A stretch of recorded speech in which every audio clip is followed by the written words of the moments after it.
So here are the conclusions on the office market. Activity and absorption, they're going to continue to increase. Tenant leverage is going to decrease. Prices and rental rates are going up, and supply and vacancy, is pretty tight. Mild pre-leasing is required. Some pre-leasing is required for most buildings, industrial or office, to start construction.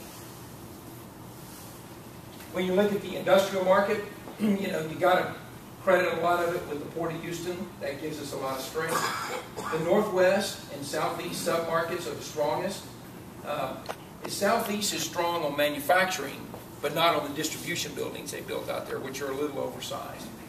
But Northwest is hot. I mean, if you could put up a tilt wall building today, chances are you're going to lease that distribution building pretty quickly. If you put up a manufacturing building in Northwest Houston, crane ready, 30 to 50,000 square feet, there's demand for it. And developers like Robert Clay, GSL Welcome, there's several developers who are already doing that kind of work in Northwest Houston. And the international focus is really making a difference in our industrial market. The property clock there looks a little different than office, but generally speaking, everything's moving into the rising side. As I talked to the industrial team this morning, they are extremely busy. We started the beginning of 2010, I think we had like 90 disposition assignments. These are surplus assets that companies wanted to sell, warehouse buildings, metal buildings, tilt wall buildings, land, whatever. We're down to about 15. And that's really, when an economy turns, that stuff flies off the shelf. But for about 24 months, we couldn't give it away. We had no buyers. And then, Houston pulls out of the recession, and those kind of properties get in big demand. So the disposition market has been really good on the industrial side and been very active. So we also think absorption will continue to grow on the industrial side. We think prices and rental rates are going to go up, and vacancies are going to decrease. So I'm giving you a picture of a pretty healthy office market and industrial market. I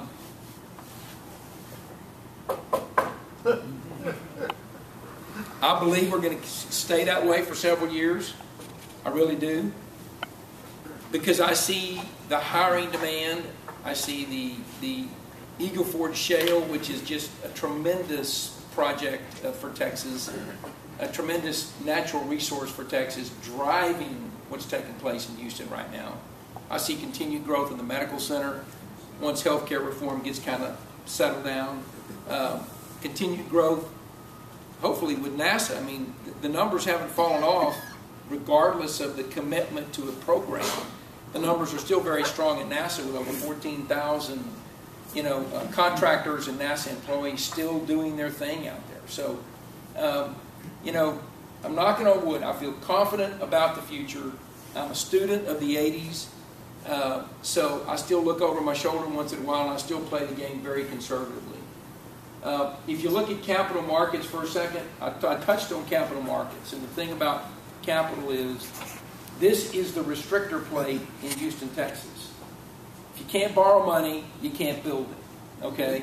Maybe it's the same true for your business. You can't expand if you can't borrow money. But in this case, in real estate, there are severe controls on lending.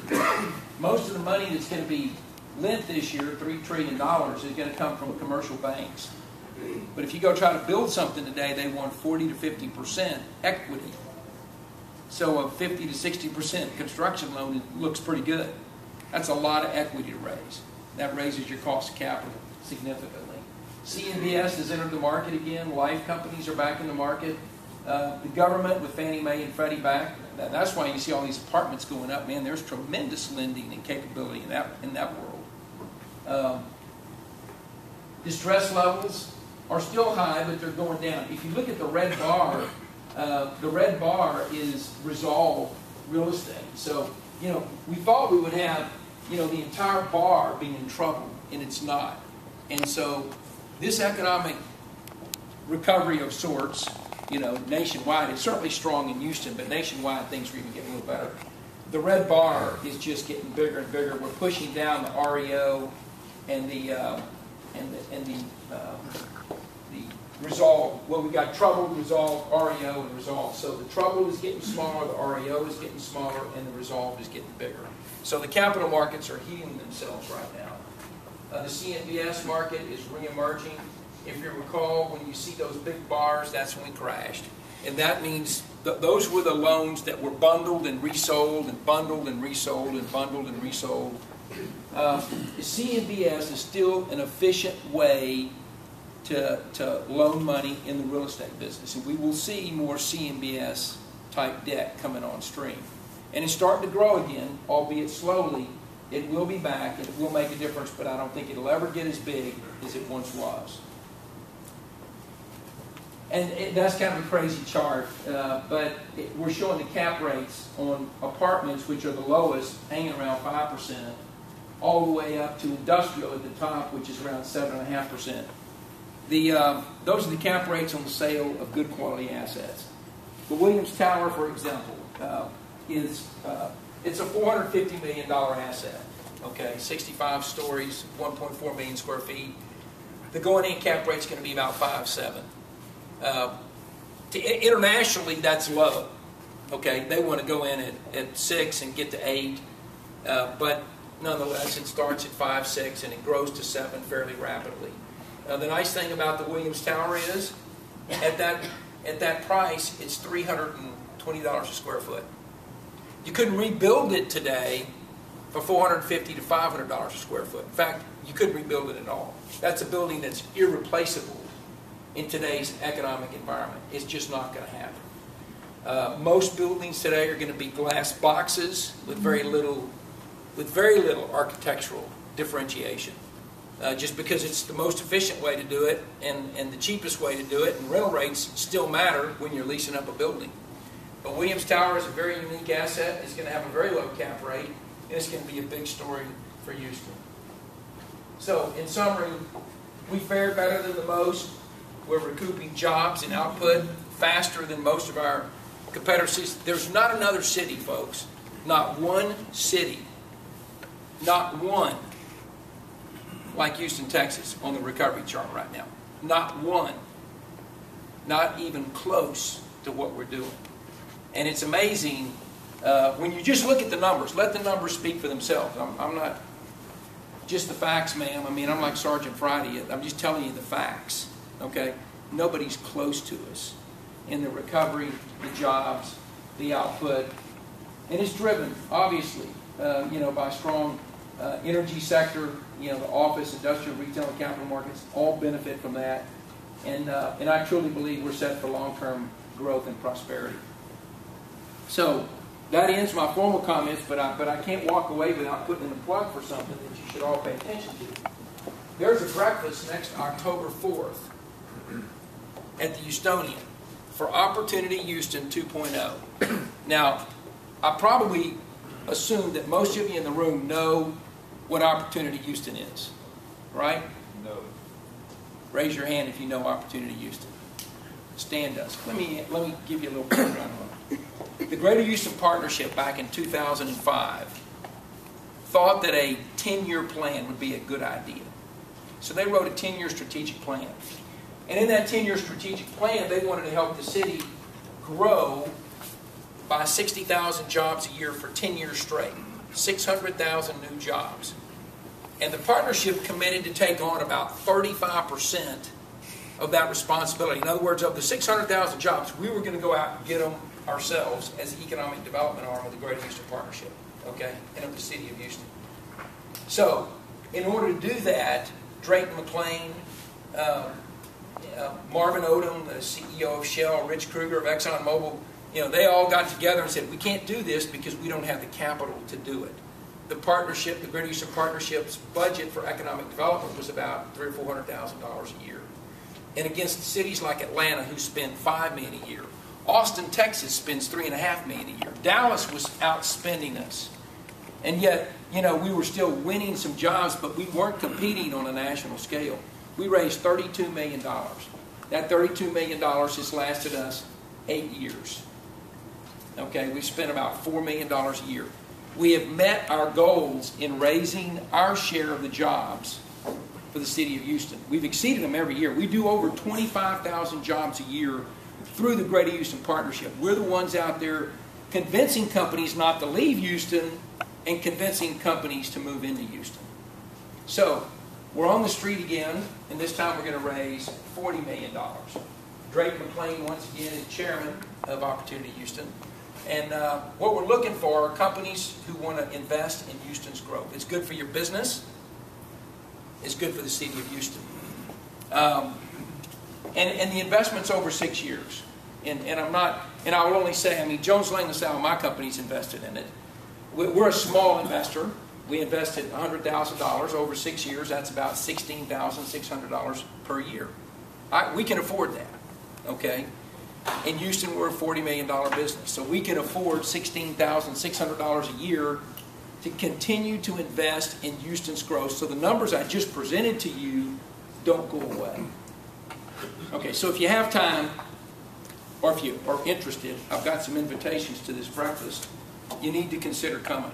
You should come, you should hear the story, learn about what Opportunity Houston does for Houston, and how we're going to improve our image. We're going to spend the money a little differently this time around. It's going to be spent on economic development, which we always do and we're really good at, okay? It's going to be spent on talent recruiting, retention, and training, okay? Because most companies in this city, if they say anything to you, they're saying they're having a hard time finding skilled workers and talent in the areas they need them. So we're going to spend money on talent development. We're going to spend money this time on image. I showed you all those headlines. You know, the nice thing about Houston is you hadn't seen Arnold Schwarzenegger or some other pitchman standing up in front of a TV commercial going, you know, please come to California. You know, and the U-Haul trailers are lined up at the border, you know, headed for Texas.